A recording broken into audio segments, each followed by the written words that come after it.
1. The Dyatlov Pass Incident. In February 1959, 9 experienced Soviet hikers died on the eastern slope of Kholat Syakhl in the northern Ural Mountains of Russia. The mountain's name, in the Mansi language, translates roughly to Dead Mountain. The group was led by Igor Dyatlov, a 23-year-old engineering student at the Ural Polytechnic Institute. Their tent was found cut open from the inside. All 9 had fled into temperatures of approximately minus 30 degrees Celsius without boots, without coats, without adequate clothing. The tree line was 1.5 kilometers from the tent, roughly a 15-minute walk in daylight in summer. In a blizzard, at night, in socks. It was a death march. 3 of the hikers had internal injuries consistent with a high-velocity impact. 1 woman was missing her tongue. The search began on February 20th, 1959, after the group failed to send their scheduled telegram. Rescuers found the abandoned tent on February 26th. The bodies were recovered in stages. The first 5 were found in February and March, scattered across the slope in a descending line from the tent. The remaining 4 were found in May, buried under 4 meters of snow in a ravine, a depth equivalent to the ceiling of a 2-story building pressing down on them. Forensic examiner Boris Vozrojdeny examined the injuries and could not identify the external force required to produce them without any surface damage to the skin. Photographs developed from cameras found at the scene showed the group in good spirits the final evening. Traces of radioactive contamination were detected on 2 items of clothing recovered from the site. Soviet authorities closed the investigation in May 1959, attributing the deaths to a spontaneous force. When Russia reopened the investigation in 2019, officials cited an avalanche as the probable cause, stating that the tent was cut from inside because the hikers panicked when snow compressed the structure in the dark. The original 1959 case file was classified and held by Soviet authorities for over 30 years. When it was partially released in the 1990s, key pages were absent. The radiation findings were never officially addressed in any released document. In 2020, requests by international researchers for access to the complete forensic photographs and radiation test records were declined by Russian federal archival authorities. The technology exists. The permission does not. If an avalanche caused the deaths, why do the injury patterns match high-velocity blunt force trauma rather than compressive snow pressure? If the case file is complete, why are the pages documenting the radiation tests absent from every publicly released version? If the cause was natural and unremarkable, why did Soviet authorities restrict access to the file for 3 decades? And why does Russia continue to deny access to the full forensic record? 2. The Oakville Blobs. On August 7, 1994, a gelatinous substance fell from the sky over Oakville, Washington, a rural town of approximately 665 people in Grays Harbor County. The substance covered an area of roughly 20 square miles. It fell 6 separate times over a 3-week period. 20 square miles of falling biological material. That is an area larger than Manhattan Island, blanketed in an unidentified substance that no regulatory agency has formally explained. Residents who came into contact with it reported nausea, vertigo, and difficulty breathing. Animals died. Samples collected by residents and examined under microscope appeared to contain human white blood cells, along with 2 types of bacteria, one of which is ordinarily found in the human digestive system. Neither belongs in the sky. Oakville resident Dottie Hearn collected a sample and submitted it to a local hospital, where laboratory staff identified white blood cell-like structures within the material. She forwarded samples to the Washington State Department of Health. Microbiologist Mike McDowell, examining samples in 1994, confirmed the presence of eukaryotic cells. The material was described in a 1997 broadcast of the television program Unsolved Mysteries, which generated renewed public attention but no new institutional investigation. By that time, most of the original sample material had degraded beyond analysis. The Washington State Department of Ecology tested samples and found the substance was inconsistent with any natural atmospheric phenomenon. No meteorological event capable of transporting biological material of this type across 20 square miles was recorded in the area on any of the 6 dates. The Washington State Department of Health issued no formal conclusion. Officials suggested the material may have been disrupted marine life, jellyfish or small sea creatures, displaced by military ordnance exercises conducted over the Pacific Ocean approximately 50 miles offshore. Requests filed in the late 1990s for military flight and ordnance records corresponding to the August 1994 exercise dates were declined by the United States Navy, citing operational security. Independent researchers who pursued Department of Defense training logs through Freedom of Information Act requests received heavily redacted responses. The original biological samples submitted to the Washington State Department of Health were quietly reported as lost by 1997. No chain of custody documentation for those samples has ever been released. If the substance was disrupted marine life, why did it fall 6 separate times over 3 weeks rather than once following a single ordnance event? If the samples contained structures consistent with human white blood cells whose biological material was present, and how did it reach the upper atmosphere over rural Washington? If the samples were genuinely lost to degradation, why has no agency attempted to consolidate the surviving microscopy records, photographs, and resident testimonies held by private individuals into a formal archive? 3. The Hoyer Baciu Forest Clearing. Outside Cluj-Napoca, Romania, covering approximately 250 hectares of the Transylvanian Plateau, lies the Hoyer Baciu Forest. In 1968, military biologist Alexandru Sift photographed an unidentified disc-shaped object over the forest's central clearing, a circular, vegetation-free zone approximately 250 meters in diameter where nothing has grown in recorded history. 250 meters of barren ground at the center of a living forest. That is larger than 2 American football fields placed end-to-end, surrounded entirely by dense woodland. Soil samples from the clearing show no chemical contamination, no unusual pH, no geological explanation for the absence of growth. The surrounding trees grow at distorted angles, bending away from the clearing as if oriented by a force the soil analysis has not identified. Romanian biologist Adrian Patrut conducted soil and vegetation analyses in the 1990s, confirming the absence of any known environmental inhibitor within the clearing. In 2007, a team from the ISUR Paranormal Research Group, led by researcher Adrian Pescuda, installed monitoring equipment in the clearing and recorded electromagnetic anomalies alongside documented atmospheric light phenomena.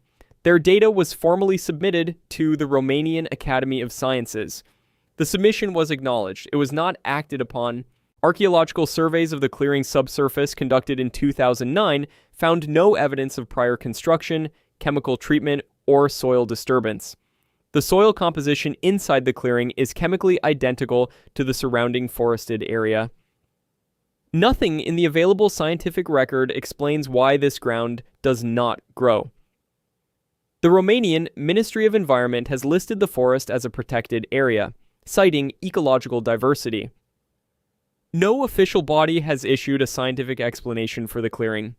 A spokesperson for the Romanian Academy, when queried by journalists in 2014, described the clearing as a subject of ongoing interest and provided no findings. Not because the site is inaccessible, but because no Romanian governmental scientific body has allocated formal research funding to the vegetation anomaly in over 50 years of documented observation. Proposals submitted to Cluj-Napoca's University of Agricultural Sciences and Veterinary Medicine for controlled long-term planting studies have not received institutional approval. International research teams that contacted the Romanian Academy for Collaborative Access have received no formal response. The soil analysis, the electromagnetic recordings, the archaeological surveys, 3 escalating categories of evidence, all pointing to the same ground, all producing the same institutional silence. If the soil is chemically identical to the surrounding forest, what prevents growth in a space that has been barren for as long as records exist? If the electromagnetic anomalies are instrument error, why have multiple independent devices from separate research teams produce consistent readings at the same coordinates? If the clearing is simply an unexplained curiosity, why has no government agency in over 50 years funded the controlled study that would take months to conduct? 4. The Bennington Triangle disappearances. Between 1945 and 1950, 5 people vanished within a concentrated area surrounding Glastonbury Mountain in Bennington County, Vermont. The disappearances occurred within an area of approximately 10 square miles of the Green Mountain National Forest.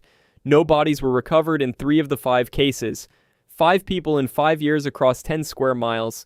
That density of unresolved disappearances, with no confirmed predator, no physical evidence of foul play, and no recovered remains in the majority of cases, is statistically unusual for a rural American forest. The area is not remote. It sits within 2 hours of Boston. Comparable wilderness areas in the same region during the same period recorded no equivalent pattern. The first victim, Mitty Rivers, 75 years old, vanished on November the 12th, 1945, while guiding a hunting party through a territory he had walked for decades. Paula Weldin, an 18-year-old Bennington College student, disappeared on December 1st, 1946 on the Long Trail.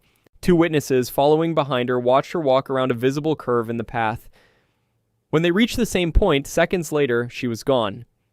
The trail ahead was open, with clear sightlines for several hundred meters. There was no turnoff. There was no drop. There was no concealment. James Tedford vanished from a bus on December 1st, 1949, with other passengers seated around him. Folklorist Joseph Citro named the area the Bennington Triangle in a 1992 public lecture. Vermont State Police investigated each disappearance individually and found no connecting evidence. The official position has been that each case has a separate, undetermined cause. The Vermont State Police case files from the 1945 through 1950 investigations are held in state archives. Requests submitted by independent researchers and journalists in the 2000s for complete investigative records, including search documentation and witness interview transcripts, were granted only in part. Key witness statement files from the Weldin investigation were reported as missing from the archive. The National Park Service has never conducted a coordinated historical review of the disappearances across this cluster. If each disappearance is unrelated, why are all 5 cases geographically concentrated within a single decade in an area smaller than a mid-sized American city? If the witness accounts in the Weldin case are unreliable, why has no alternative explanation, trail error, sudden illness, voluntary departure, ever produced a confirmed outcome in 75 years? If the case files are incomplete because documents were routinely discarded, why does no state archive policy account for the systematic absence of witness records from this specific cluster of cases? 5. The Tully Saucer Nests. On January 19, 1966, sugarcane farmer George Pedley was operating a tractor near Horseshoe Lagoon in Tully, Queensland, Australia, when he observed a large object rise from a swampy area and ascend out of sight. When he investigated the site, he found a circular area of flattened, radially arranged reeds approximately 9 meters in diameter. 9 meters of precisely organized aquatic reeds laid flat in a clockwise spiral, with no bruising or snapping of the stalks.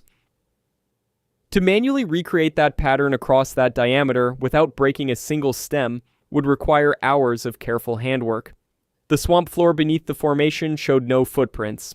The surrounding mud, which recorded Pedley's own boot impressions clearly, showed no trace of any other disturbance at the site. Pedley reported the formation to local police and Queensland state authorities on the same day. Investigator Ron Sears, dispatched by the Royal Australian Air Force, inspected the site within 48 hours and filed a report. The formation was photographed and sampled. Over the following weeks, 5 additional formations were discovered in the same area by separate witnesses. The Australian UFO Research Society compiled physical and witness documentation into a formal report and submitted it to the Department of Air in Canberra. Botanists who examined the woven material noted that the stalks, despite being bent flat at their bases, showed no cellular stress fracture, the type of damage produced when plant tissue is compressed by weight or pressure.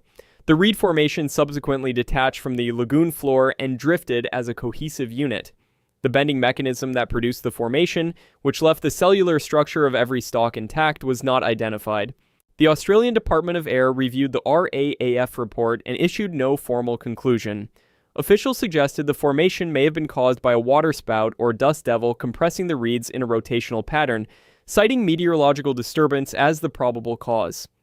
The RAAF Sears report was quietly archived and not released publicly for decades. When Australian researchers sought access to the full Tully investigation files in the 1990s through Freedom of Information requests, they received partially redacted documents with physical sample analysis records absent. The Australian UFO Research Society's formal submission to the Department of Air received no written response. No botanical institution conducted a formal study of the cellular mechanics of the woven reeds before the formation degraded beyond analysis.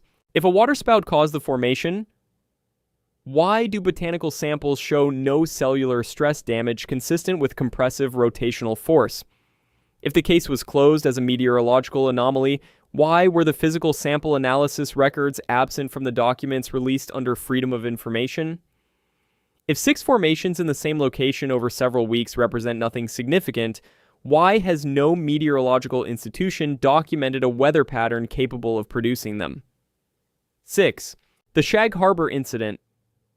On October 4th, 1967, at approximately 11:20 in the evening, an unidentified object crossed the sky over Shag Harbor, Nova Scotia, and descended into the water of the harbor. Multiple witnesses on shore, including Royal Canadian Mounted Police officers, watched the object submerge. RCMP Constable Ron Pound was among the first responders on the scene. The object produced a luminous yellow foam approximately 60 feet in diameter on the surface, an area roughly equivalent to a standard tennis court lit from below. The harbor at the impact point is approximately 18 meters deep, shallower than many municipal swimming pools are long. The Canadian government opened a formal investigation within hours. That investigation confirmed an unidentified object had entered the water. No wreckage was recovered. The Coast Guard launched vessels to the site within 30 minutes. RCMP officers searched from the shoreline. Transport Canada filed a report the following morning. NORAD confirmed no known aircraft were in the vicinity at the time of the event. The Canadian government officially classified the event as an unsolved crash of an unknown object. Researchers Chris Stiles and Don Ledger documented the case extensively in a 2001 book, interviewing original witnesses and filing access to information requests for all government records related to the incident. According to declassified Canadian government documents and witness accounts compiled by Stiles and Ledger, a submerged object was subsequently tracked by naval vessels, first near Shag Harbor, then near the Shelburne Submarine Detection Facility approximately 25 miles away before the contact was lost. Transport Canada's official file lists the case as unsolved. Officials stated that the object left the area before any recovery effort could be organized. No retrieval was attempted. The technology exists to survey a harbor floor at 18 meters depth. The will does not. Access to information requests filed by researchers produced heavily redacted naval records from the days following the incident. Files related to the Shelburne facility's logs from October 1967 were denied on grounds of national security. Transport Canada confirmed an unidentified object entered the water. NORAD confirmed no known aircraft were present. The Canadian Coast Guard documented the foam and the search. 3 separate institutions confirmed the event, and none have provided an explanation in nearly 60 years. If the object was conventional debris or a known aircraft, why do NORAD records show no missing craft in the region that night? If naval tracking of the submerged object was routine, why do the Shelburne facility logs remain classified nearly 60 years after the event? If the harbor floor holds nothing of significance, why has no agency in 6 decades authorized a survey of a site shallow enough for recreational divers? 7. The Flannan Isles Lighthouse Keepers. On December 26, 1900, the relief vessel Hesperus arrived at the Flannan Isles Lighthouse off the northwest coast of Scotland to relieve the 3-man crew. The lighthouse stands on Eilean Moor, approximately 21 miles west of the Isle of Lewis. When the relief crew landed, the lighthouse was unmanned. The island measures approximately 39 acres, smaller than many urban parks. There's nowhere to go. The nearest land is 21 miles across open ocean in December, waters cold enough to kill an unprotected person within minutes. 3 experienced keepers, James Duckett, Thomas Marshall, and Donald MacArthur, vanished from a 39-acre island in the North Atlantic in winter, leaving no bodies, no deployed boats, and no explanation anyone has formally resolved. Relief keeper Joseph Moore landed on December 26th and found the entrance gate open, the door unlocked, and the interior in partial disarray. A chair was overturned. A meal had been prepared but not consumed. The logbook's final entry, dated December 15th, describes severe weather and 1 keeper in a distressed state. Superintendent Robert Muirhead conducted the official investigation for the Northern Lighthouse Board. His report, filed in January 1901, found no explanation for the disappearance. Weather records from December 15th show no severe storm in the Flannan Isles area. The violent conditions Marshall described in the log did not correspond to any recorded meteorological event from that period. 2 of the 3 sets of oilskins, waterproof gear no experienced lighthouse keeper would leave behind when heading into severe weather, were still hanging inside the lighthouse. The Northern Lighthouse Board concluded that the men were likely swept from the rocks by an unexpected wave while securing equipment at the western landing. Officials noted that the western landing showed evidence of disturbance consistent with a large wave event, and this explanation was accepted and filed. Not because the evidence was exhausted, but because the Northern Lighthouse Board closed the investigation within weeks and no independent inquiry was ever authorized. The original logbook is held by the Commissioners of Northern Lighthouses in Edinburgh. Requests from researchers for full access to photograph and analyze all logbook pages have been partially accommodated, with certain pages described as too fragile for examination. The meteorological records from December 1900 were not formally cross-referenced in the official report. Their current archive location remains unclear. If the wave theory explains the disappearance, why were 2 of 3 sets of oilskins left inside rather than worn by men heading to an exposed landing in dangerous conditions? If the logbook describes severe weather, why do regional meteorological records from that period show no corresponding storm at the Flannan Isles? If the evidence from 1901 was sufficient to close the case, why has no institution in over 120 years authorized a comprehensive review of all surviving documents against modern meteorological and forensic standards? 8. The Kelly-Hopkinsville Encounter. On the night of August 21st, 1955, 2 families barricaded themselves inside a farmhouse near Kelly, Kentucky, and reported being besieged for several hours by small, luminous entities in the surrounding fields and tree line. The farmhouse sits in Callaway County, approximately 7 miles north of Hopkinsville. Police from 3 separate agencies responded before midnight. 8 adults and 3 children reported the same entities from the same structure for approximately 4 hours. Officers from the Hopkinsville Police Department, the Kentucky State Police, and the Christian County Sheriff's Office all arrived independently that night. Military police from nearby Fort Campbell also responded before dawn. The responding officers documented physical evidence at the scene, damaged window frames, disturbed vegetation at the tree line, and at least 1 witness with a fresh bruise consistent with her reported account. Sergeant James Batts of the Hopkinsville Police was among the first officers on scene and filed a report describing the witnesses as visibly distressed and the physical evidence at the tree line as consistent with their account. The Air Force's Project Blue Book received the case report. The case was classified as unidentified and archived. 1 entity, according to multiple witnesses, was discharged at close range with a shotgun.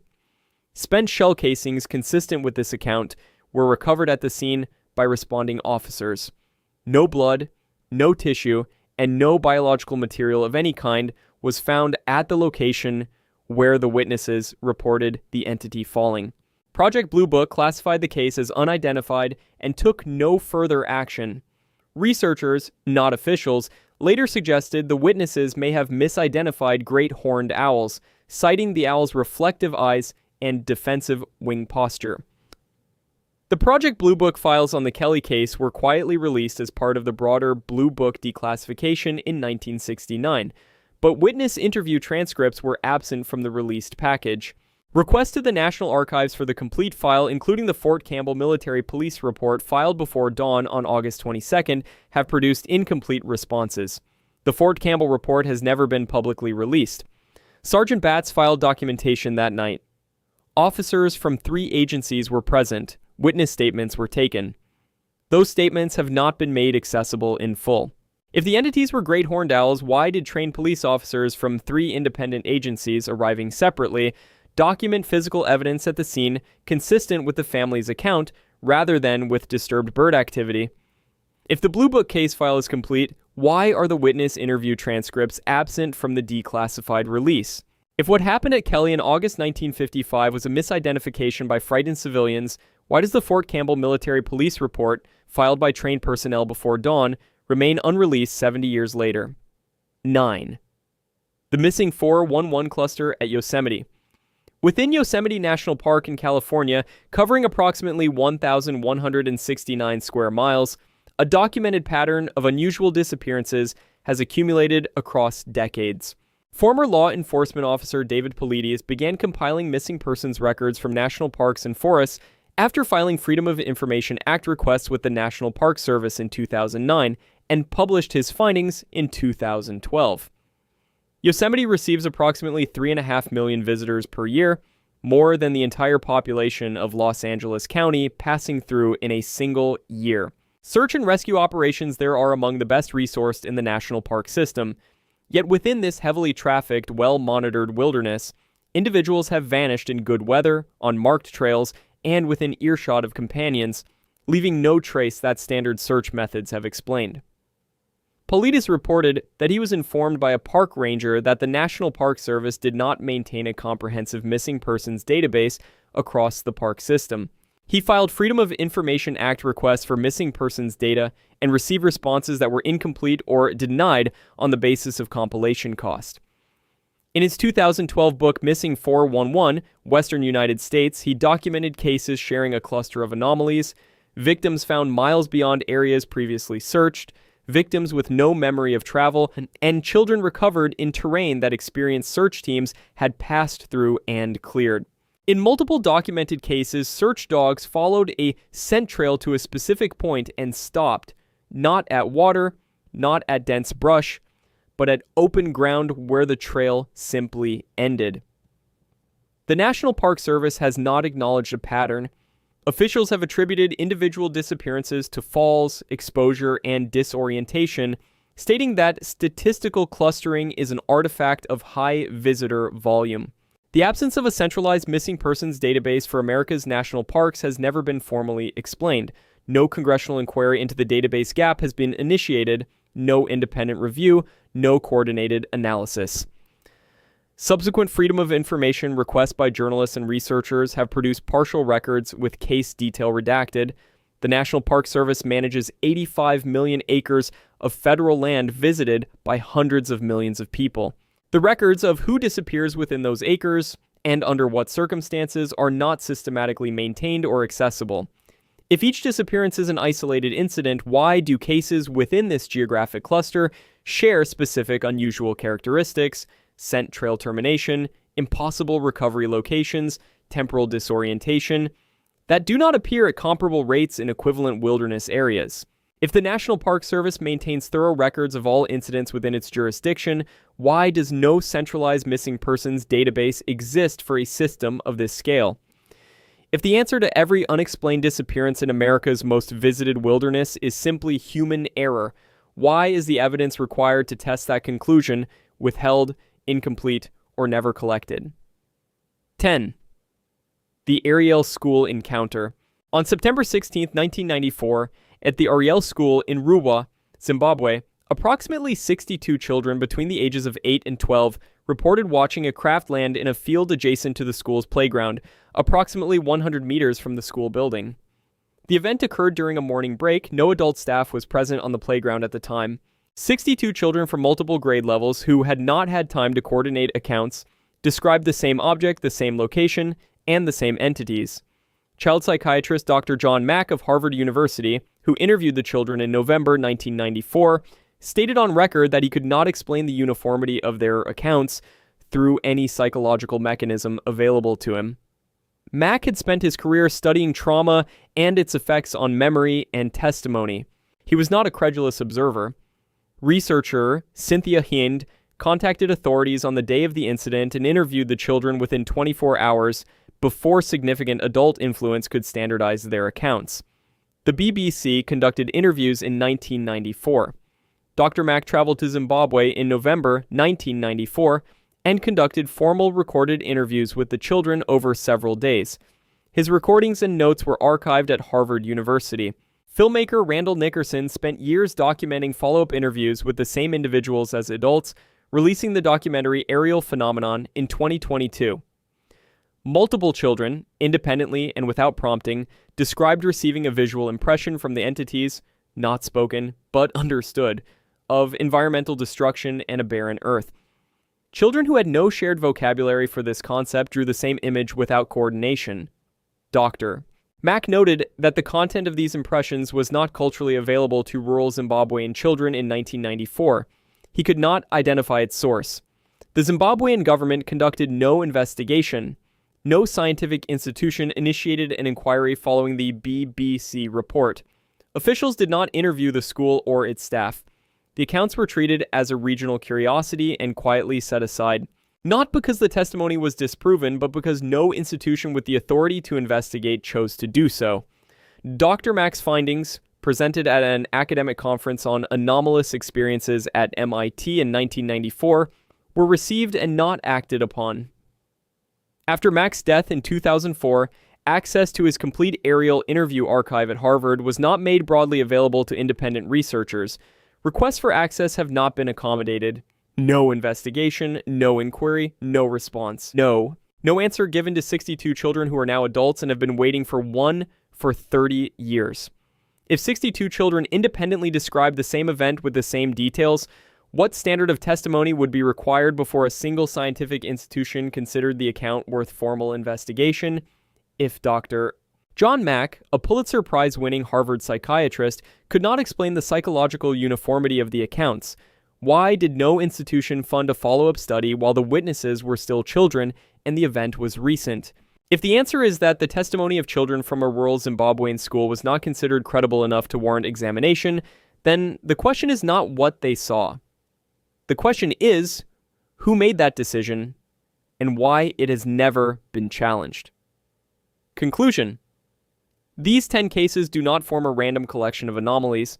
They form a record von Conweiten of things witnessed by credible observers, documented by named investigators, submitted to institutions that acknowledged receipt and took no action.